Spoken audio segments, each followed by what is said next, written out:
Hey, good morning, and welcome to the Sexy Aging. I have two special guests. So this is actually my first time doing a podcast episode with more than one person. So it's going to get rowdy up in here. So welcome to Tia and Jenny.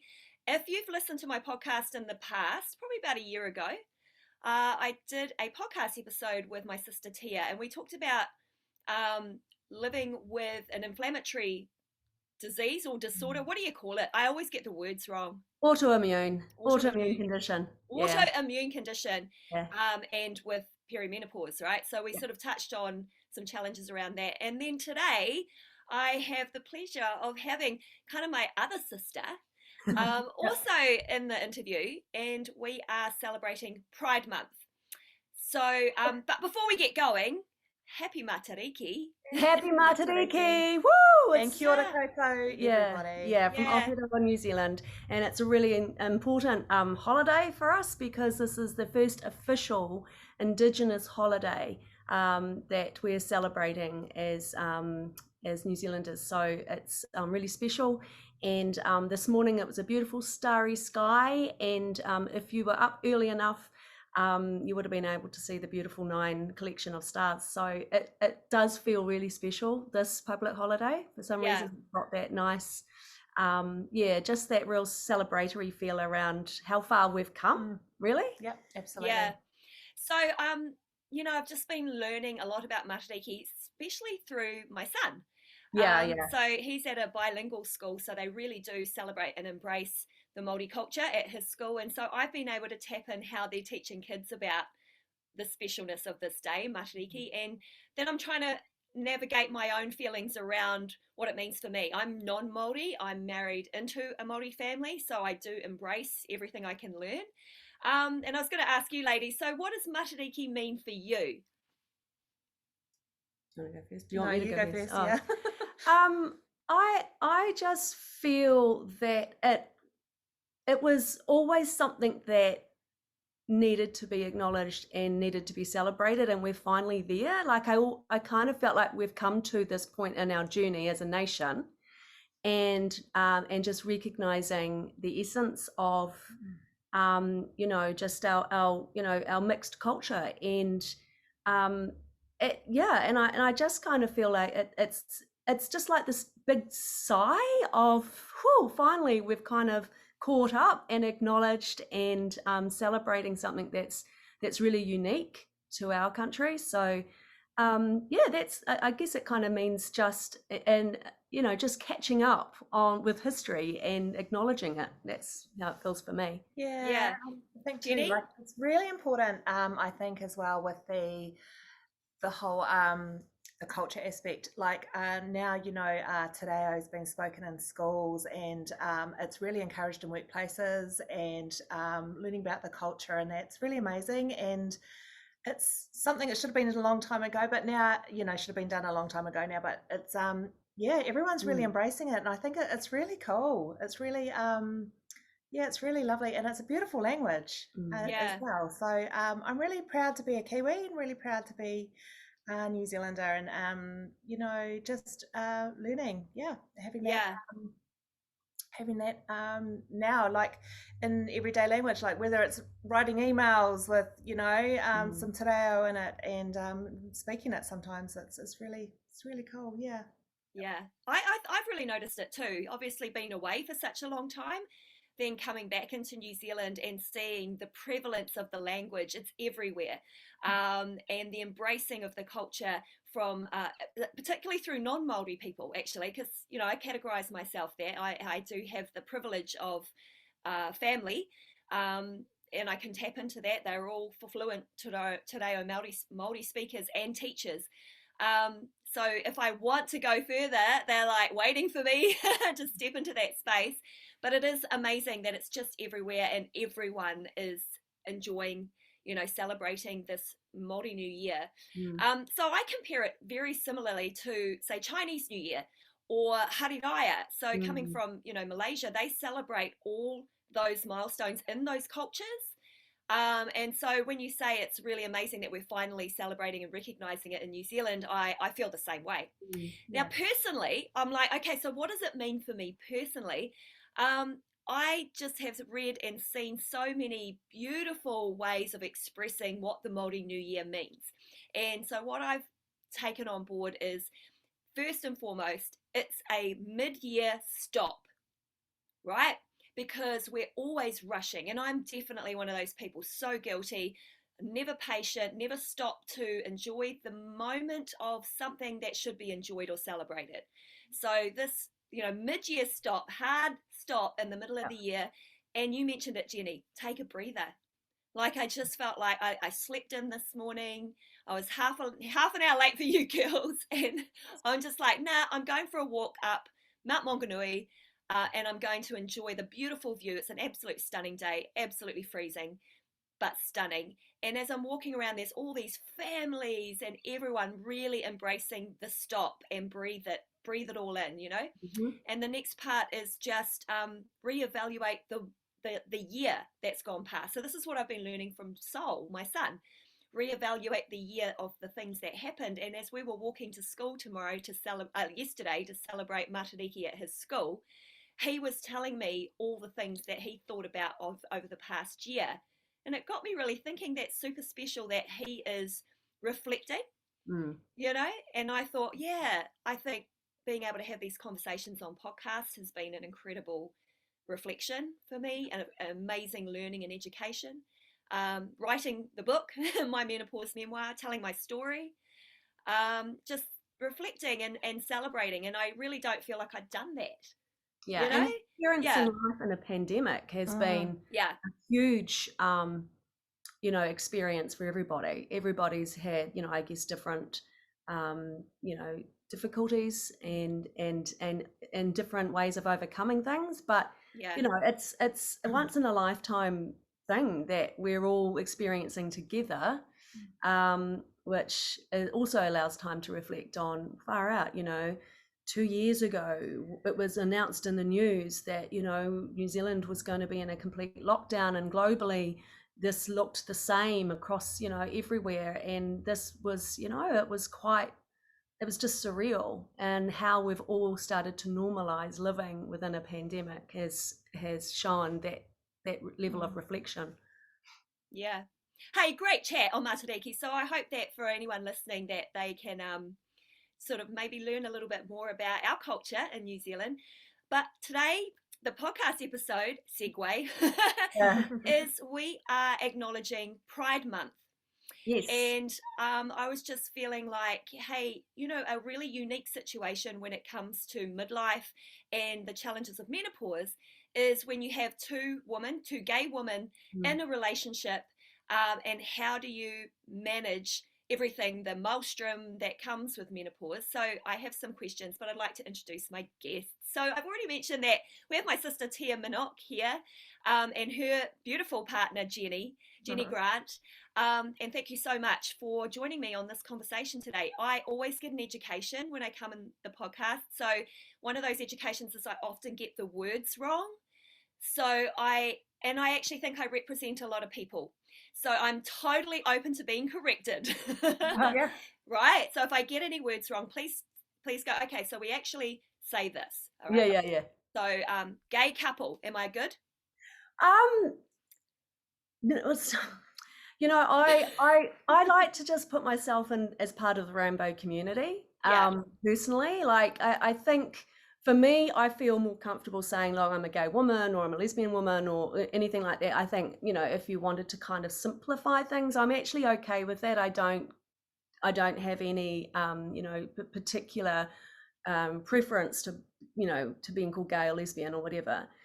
Jenny's experience is a little bit different, and I think that's why it's kind of important to maybe embrace our community as being more fluid or less restrictive with labeling, and then what people might realize. And so I don't know, just quickly touch on how you might interpret your sexuality. So I think for me, and when I did start a relationship with Tia, so Tia is my first same-sex relationship, and sort of thinking about 10 years ago, I never ever imagined I'd be in a same-sex relationship, and it's not that I thought, oh God, or I'm classing myself as gay or bi or anything like that, but for me, I think for me it's about the person, so it's not about the gender. So I think, I don't know if that's sort of passed under Pan or something like that, but like I absolutely fell in love with Tia. And I mean, why wouldn't you? Oh, absolutely. I love you. I love both of you. I'm in love with you, Jenny. And I just, it was this whole, wow, okay, Tia's a female. Like I'd never even thought about it, never even kind of like, ever. And so here I am now, in a relationship, in a same-sex relationship. So for me, I am part of the rainbow community, obviously. And it's kind of not putting probably labels on it. Whereas like, I had a few friends going, oh my God, I didn't know you were gay. And it's like, I'm not, I'm still, I'm in a relationship with a woman. Like, it's quite funny when people sort of say things like that, or I didn't know you're a lesbian. And it's like, you would never, and it's like, oh my God, I didn't see this coming, and it's like, neither did I, because I totally didn't, and so that's how it is for me, if that makes sense. I don't know if that makes sense, but no, I really love that, because I mean it's only you that can try to make sense of it. Nobody else needs to make sense of it. You are in a loving relationship and a blended family as well. So there are kids on both sides. So I'd love to know, and I actually think, I do. I have had a few people tweet me some questions for you. So this is awesome. So how do you, how is it? I don't even know how to frame this. How is it like when you've got kids involved and you blend as a family, two women in a relationship? So what's your take on that? I'm really fascinated to hear. And I know it's really positive. So from my experience hanging out with you guys. I think everyone's experience is really individual, and there's I see it as a journey, and I think that I was married to my children's dad for over a decade in a loving relationship, and again, like Jenny, this was not anything that I had anticipated to happen in the time of my life that it did, but it did. And so as I was embarking on a journey, of course anyone and particularly your dependents are also going to be experiencing those changes as well, and I think that if you hold each other in that space and wherever you're at, and accept that for children who are going to be part of your life throughout this journey, that there will be some challenges for them to overcome. And I think that I'm just always open to talking about the hard stuff with my kids. They were adolescents, when I was openly out, and I've often sort of checked in with my kids on, how was that for you? And acknowledging that sometimes that could have been quite challenging, and acknowledging sometimes that they might not have wanted to sort of talk about it openly with their friends until I think they became a little bit older, where it's for kids now, like diversity is just part of their life. Like kids are just what it was growing up for me, while I was never I was never ignorant to diversity and change because of how we were brought up. I know many of my friends were freaked out by a gay person, basically. And how I see adolescence now is it's just about every second or third friend of theirs is someone of the rainbow community, and so it's just so much more accepted. So at least fortunately for my boys, I think that the way that they experienced it was a lot more embracive and inclusive anyway. Now in their age now, particularly my oldest son, I think we've just evolved. It's just part of our lives, and we have side jokes and fun and and things like that. So yeah, I would hope to know that my kids have learnt a lot, and that they're more inclusive and kind because of it. And that, you know, even though things might have been hard, they sure as bloody hell were hard for me, I can't expect it to not be hard for them. So yeah, that we all sort of got through it. Yeah, hey Tia, I'm incredibly proud of the way you and your boy's dad and you, Jenny, have brought up two incredible young men. Like, Yeah. I'm so proud of my nephews. They are so evolved as humans, and I'm like those two boys are going to go out and they're going to change lives in the most beautiful way, because they're incredible humans, and you've done such an amazing job with them. Aw, Yeah, yeah. love you guys so much. Jenny, how about you? Like, you've got a daughter. Yeah, Yeah. I do. So my daughter is what, 27, and she's great. She's always been very accepting of people no matter what. And I think for me it was kind of that whole, oh my gosh, you know, what do I tell her? Because this was going, what, probably about 6-7 years ago. And you know, I don't think she would have ever seen it coming kind of either. But she she was great. I just thought, well, if she accepts me, then that's fine. Like, her opinion's the only one that really matters, really. And I think so, like we're saying, that everything's evolved now. So a lot, I mean, you know, a lot of her friends are in the rainbow community. I've got family members in the rainbow community as well. So it's, yeah, she's very supportive. She loves Tia. Like, they get on really well. We Like, do. they get on so well, and they have these amazing conversations. And you know, also, you know, she gets on really well with Tia's boys as well. And it's not a kind of like, oh my gosh, you know, my mum's in a same-sex relationship, or you know, oh my gosh, we're in a kind of blended family. And that it's really cool. It's she's very happy to be part of it. If that, yeah, Yeah, very I happy. just think they probably feel the love and the support, and that's all that matters, right? Absolutely. Yeah. Absolutely. Yeah. And we have some great conversations, all of us, you know, about all sorts of things. And could be sitting here for hours having a chat. And it's really cool. Yeah. Yeah. Yeah. Oh, I love it so much.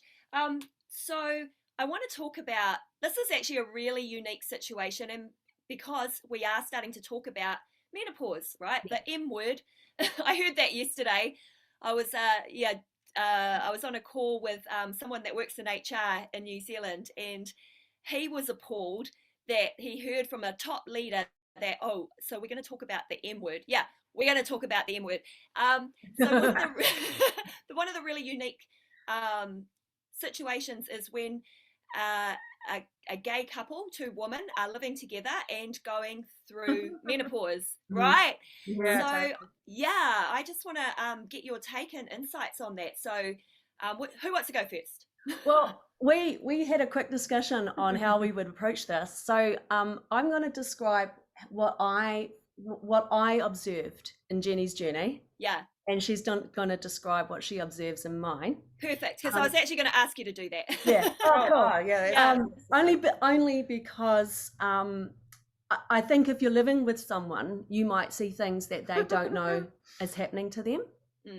And so so I think the unique thing is that I'm 3 years older than Jenny, and yet she experienced perimenopause much sooner than when I started. And so of course this was really, really challenging, because you know, even before you're sort of really in your 40s and even start getting an understanding around, I'm getting into that time of my life. I might, you know, like, if you know anything about perimenopause, it's normally around your mid 40s when it kind of becomes a thing. You're already in it. Yeah. And so what we learned from, you know, with Jenny is that she was actually experiencing it just before she turned 40. 38. Yeah. So Wow. really, really young. And so that was just like, you know, you're living in a storm, because you don't know.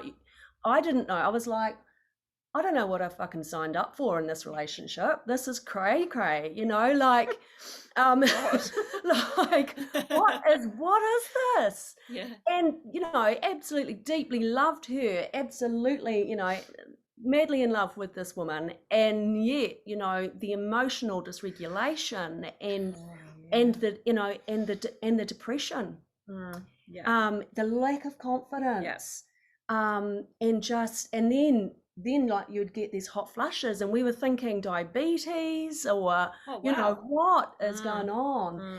And so I think the first thing that we started to explore was, you know, trying to get your head right and your emotions. So, you know, Jenny had a really amazing, she's got a really good GP. And so I remember you going off and speaking to her first, and you started on anti-anxiety medication. Citalopram. And that really started to level you out. And that was great, but the actual physical symptoms and the hormonal changes were still present. Yeah. Because you can't just, you know, get rid of something by, you know, addressing one part of it.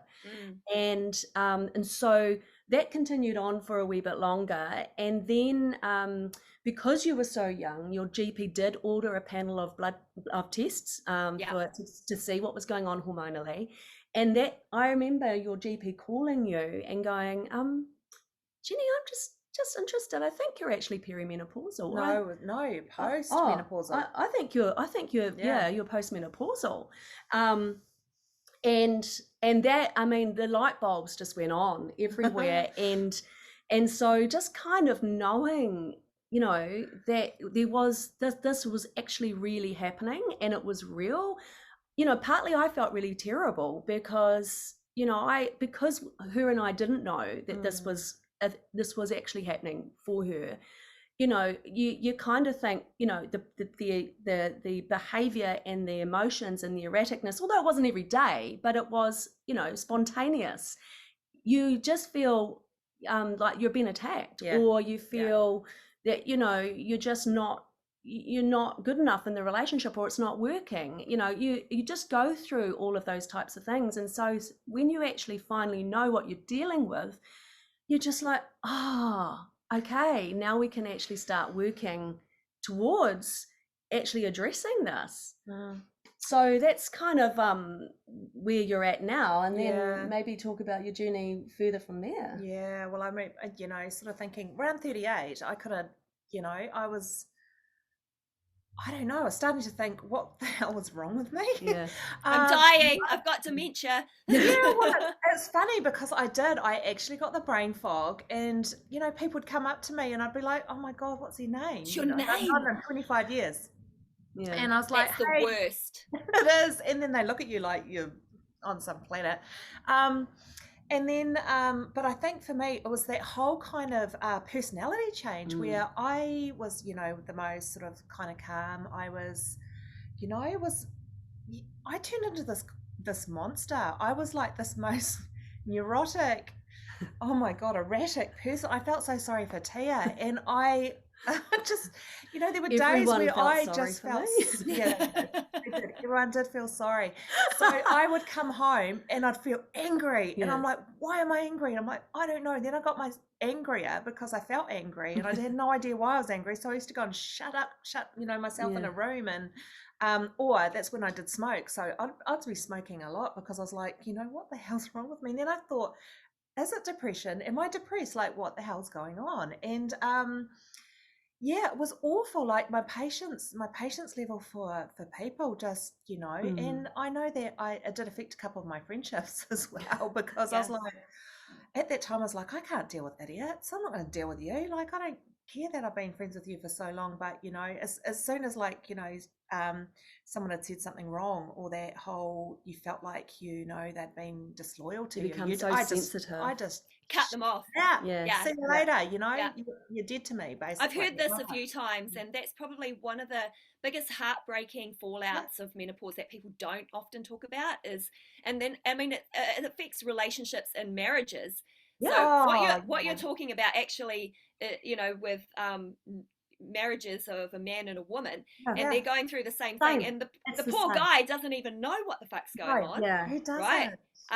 So happens even within a same-sex couple. Oh, You're yeah. also Yeah. when neither of you know that it's perimenopause.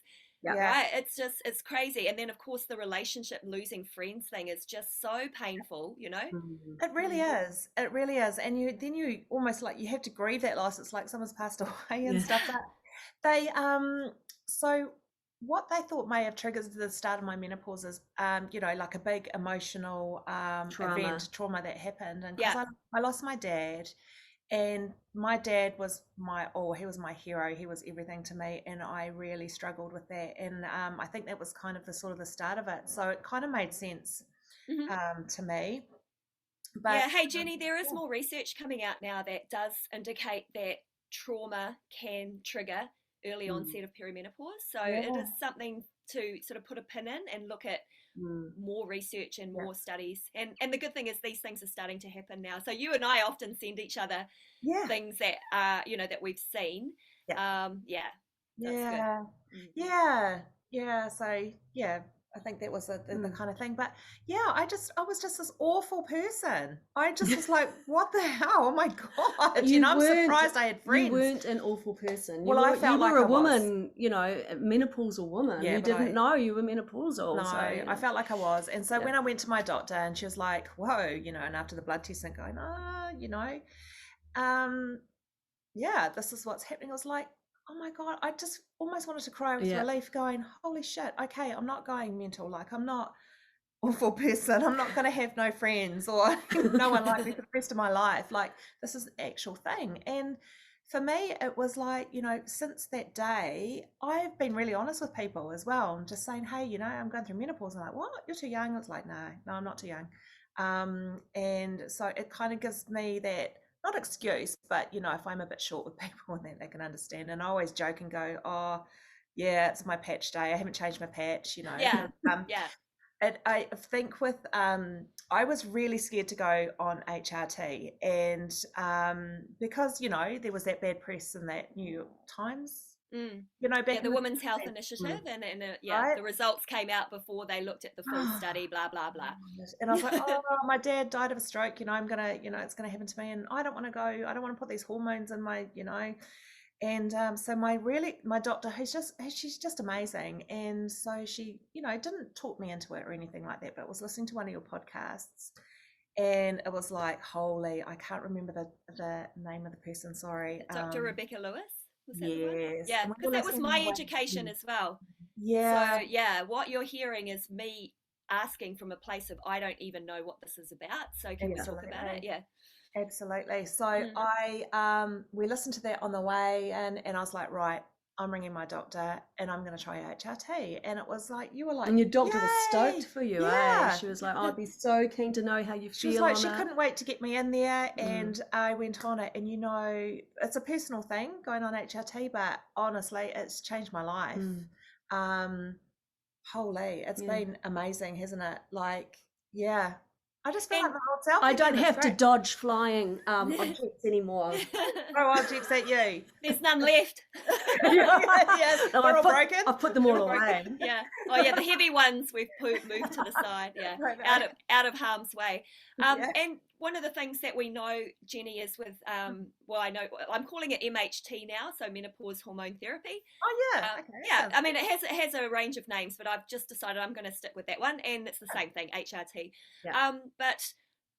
So one of the things we kind of have been in touch about was how it's not a one fix and then that's it. So there will be times where it requires some attention and adjustment. Yeah, and I do believe that, things like sickness, stress, changing jobs, moving house, there's a lot of things that move your natural your other hormones around, your cortisol, your adrenaline, and it does affect everything is aligned. So if you're on menopausal hormone therapy and it's for estrogen and progesterone, and then you have a particularly stressful period of time, you can guarantee that something's going to be a bit shaky there as well. So I don't have all the science and the facts, and I'm not a medical doctor. I've said that many times, but it does seem that with women I'm speaking to, that they've gone, hey, look, I've had to go back to my GP and recalibrate something here because I'm starting to feel like a bit off kilter. And I think that awareness and just going, okay, So that one patch is not working now. It's maybe two patches, or maybe it's slightly higher dosage. Maybe it's less because I've been feeling amazing for the last 6 months. So I think it's just, staying on top of it and knowing that life circumstances will affect that. Oh, yeah. And it goes to show that, the medicine is not the be all and end all. There's a lot of things that I guess we need to do within our lifestyle to complement the medicine or complement the patch, rather than just expect it to be a natural fix. It's not.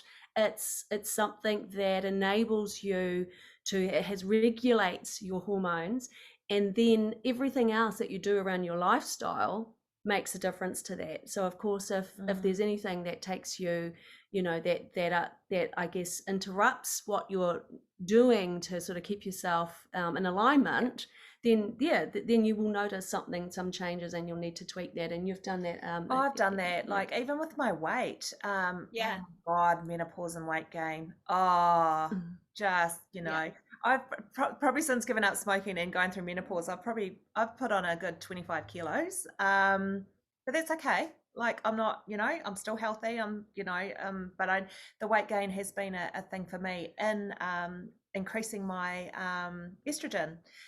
So I do know sort of when I'm starting to, if I have put on weight, that I know I do have to increase my estrogen levels a little bit. And also another thing too is I had COVID. So I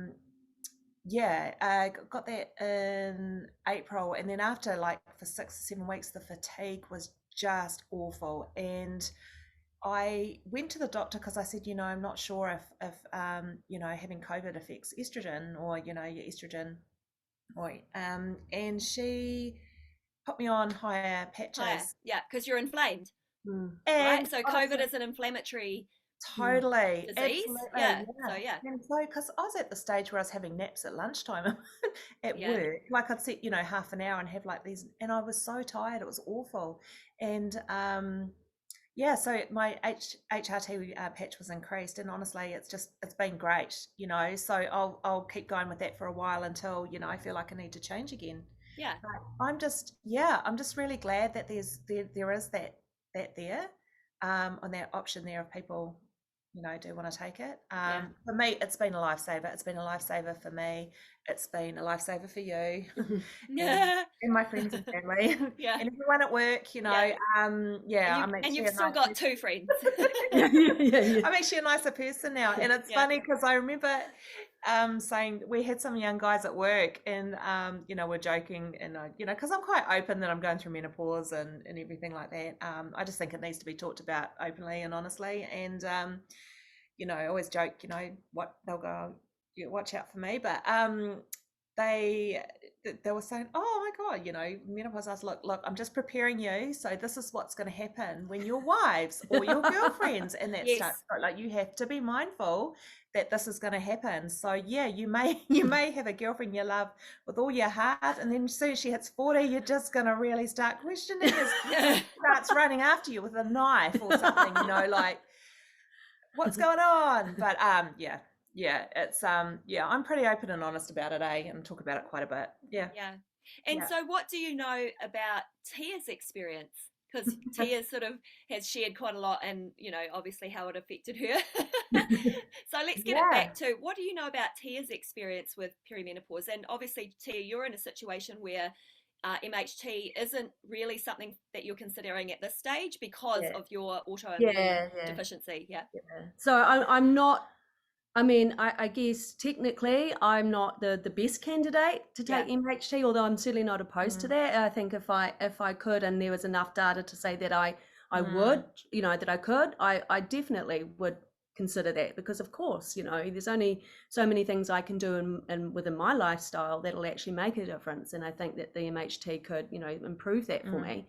But that's early days yet, and I'm still to find another opinion.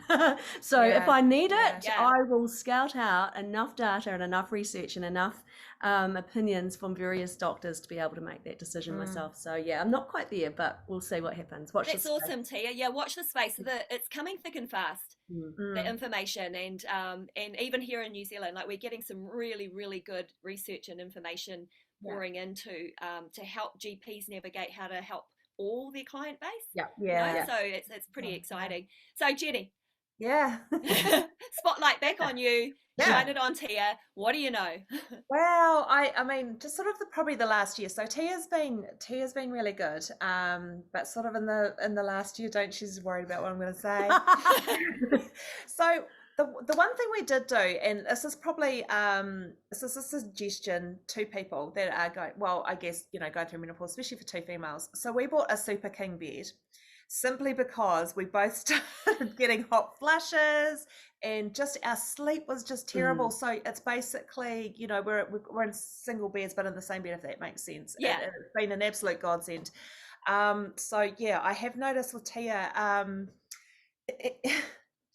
yeah, she has been a bit snippy, and so I call her Snippy McSnipface under my breath because. Well, no, it's on this podcast now. Yeah. So I know she does. She has, and it's funny little things like I may do something, and oh my god, it's like, and then I'm thinking to myself, oh, I deserve it. I've done that to her. I deserve it, and I'm trying to try not to laugh. Well, you but don't not deserve laugh at it. the same, but You don't deserve it. I'm kind of just like, yeah, I deserve. Well, I don't deserve payback. it. Yeah, payback.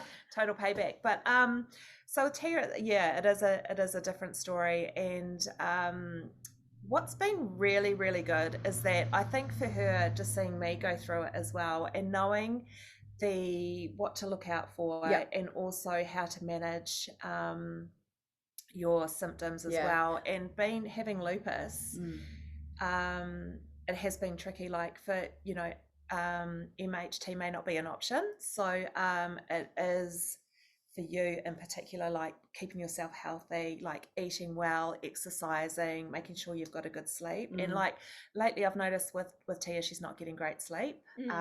So your sleep is quite interrupted quite a bit, and I remember having that as well. And also your joints are starting to yeah, every now and then, particularly, and that's a cycle for me. If I don't get good sleep, I have sore joints. Yeah. So but it's hard to tell if it's menopause or if it's exactly. Lupus as well. And that was, I guess, the essence of the first sort of podcast I did about that, is that it is hard to distinguish sometimes when you've got autoimmune around the difference, and it could be a combination of all those things that increases joint pain. Yeah, because we know generally that when you go into perimenopause, your body becomes inflamed. Yeah. And so when you have an autoimmune challenge, it's like double whammy. Yeah, it is. Right. So those lifestyle things that you're doing, Tia, they are essential to the quality of your life. And I think they're a given for perimenopause as well. If you can do all those things that set the foundation for health, sleep, movement, low inflammatory foods, decrease your stress, and there's just that foundation, then you're gonna be good most of the time. Absolutely. You are going to get times where you do have to really double down on making sure that you're getting enough rest before you accept all these other events and all these other social things going on. You just have to have that commitment to yourself. But I think out of Jen kind of paving the way for those first couple of years prior to me starting to experience those things, like I developed just this empathy over it. I was able to see what she was experiencing and struggling at more of the worst end, like it was really, really hard. It was awful. And so, and vice versa, like because of her experience, she has empathy for what I experience. So if I have a really bad night's sleep, it's just that kindness around. And the low expectation, like don't expect me to be a high performer today because I'm just on, I'm nearly empty. So, and so we have that understanding because of watching each other's, experience with it, I guess. Yeah, and just, I guess, even like just checking in with each other during the day as well is really helpful because, some days you are like, having a bad time or you've had a bad day and you may be snippy at me. But I still love her. I still check in, because I know what it's like. I know having that whole oh my god, and then you feel terrible as well when you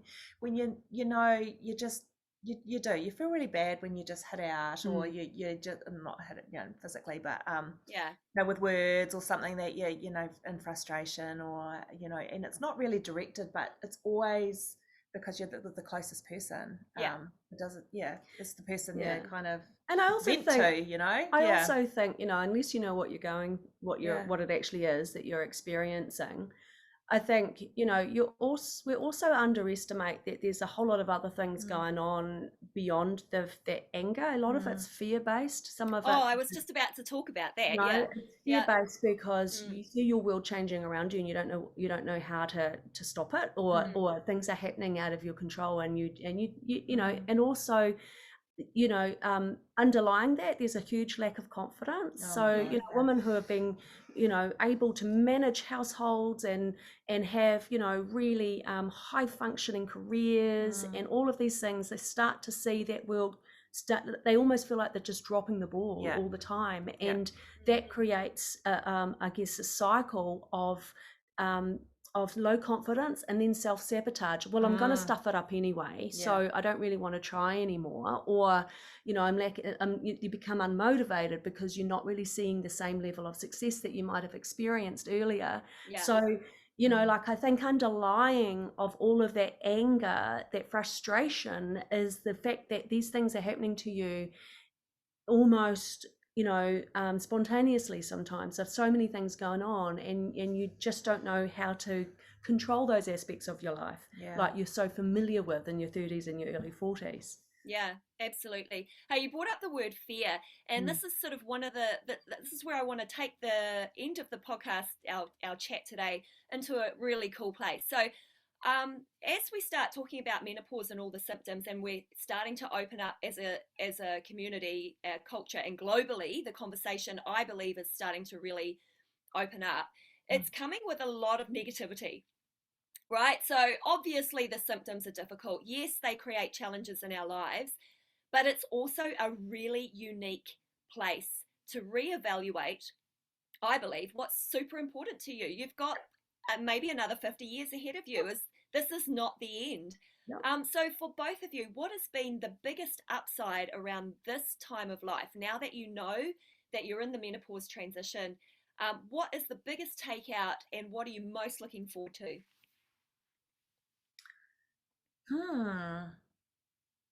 I think for me, it's been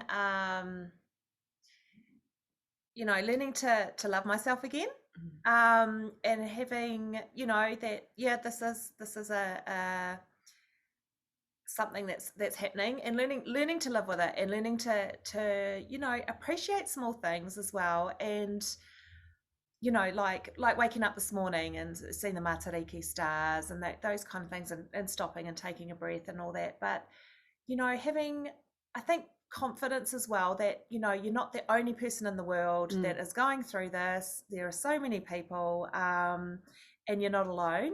And I think that it has been talked about more now, and I'm quite, like I said, I'm quite open about it. So I think the more people you get involved with this, the conversations, and the more you can try and help them as well, and try and guide them, with your experiences. And actually, like from what I can see, like since you're now managing your menopause, like Jenny's at the heightened part of her career. She's not kind of come up here and then she's starting to do this. Like, actually, opportunities have happened, and you've stepped into them because you're managing your life, and your state of mind, right? And how you feel about yourself. What you're dealing with. It's incredible. Like I can now see you, just continually just developing your career. Like it's actually been an opportunity to step up into what I know that she can do. And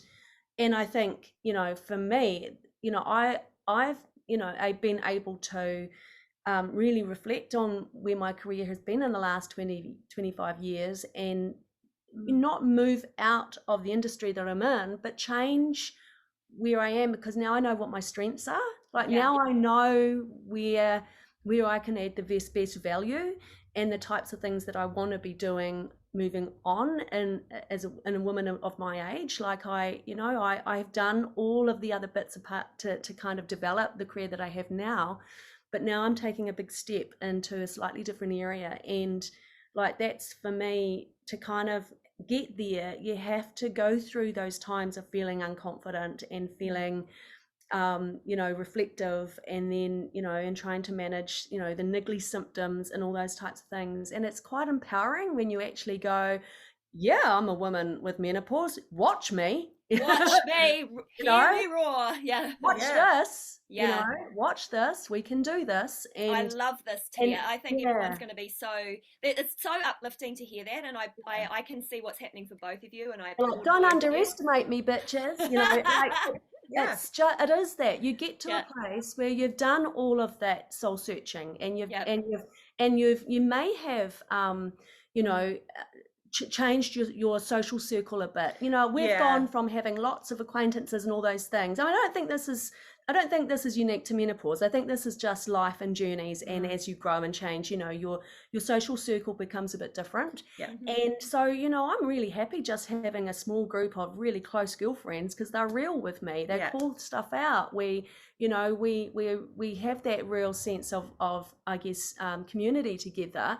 And all of those types of things. Like, that's what's important to me now, the quality of life rather than the quantity of a whole lot of things. I've just honed in, I think, on the things that are really that matter to me and that are going to get me to where I want to be. Yeah, and give value in your life as Oh, well. Like, absolutely. you know, you soon get rid of the things that don't That just don't matter. and don't give you any value in your life. And sometimes that is people. Sometimes it's bad habits, like, yeah, you know. yeah, absolutely. So I just think it's been good and it's been really good in some ways. I just Yeah. you know, the other ways is you know God sore joints and flushes and all that, but you know there are positives about it as well. So Yeah. I think the biggest thing that I've learned through this transition from an emotional perspective is empathy and community have been amazing. Yeah. But also just a soul-driven purpose to help other people with what I do. And it's like, okay, deflect that, because you become very clear and focused about the thing that matters, and it sits in your gut and your soul, and you have that trust in yourself again. Yeah. You know, you go, irrespective of all the physical symptoms, there is this deep belief and trust that the thing that I want to do and put out there into the world is the thing that I'm going to do, and I'm just going to do it, you know. And I feel like a lot of women are in this time of their lives, that midlife, where they do evaluate that, and a lot of the symptoms take you down into a dark place. Yeah. And then when you realize that it is just symptomatic and your life is not over, and holy shit, you get a second chance. Yeah. Right. Then you start coming up, and then you start flying. And I think that's the coolest part of this incredible stage of our lives. Yeah. Thank you. You are beautiful. You're an amazing couple. I love you so much. And thank you for coming on the podcast. Thank you. Oh, thanks for having us. Thank you to you too, Tracy, because you really have made this subject just, you know, you've really done wonders, and it's all out there. And we really enjoy listening to your podcast. We really enjoy listening to the people, you know, and you've just done an amazing job. And I think just please keep continuing, because it really is helpful to everyone that listens. And, you know, you've just so much great advice, and, you know, you talk to so many different experts and so many different people. It's giving people that choice to choose what they, you know, how they want to deal with it. So I just want to say thank you. Thank you. Is this the part where I say, so if anyone out there wants to sponsor the podcast? Yeah, absolutely. Yeah. Like, hey, now's a good time. Yeah, you've really done. And we're really proud of you for doing what you've done. So, and keep continuing. No, I always appreciate your support, and I always feel that. And you know, all our little side chats and Facebook Messenger and WhatsApp and everything that we share is it's bolstering, and I know that I'm just going to keep going. Yeah. So, yeah. Yeah. Thank you. Oh, ngā mihi nui.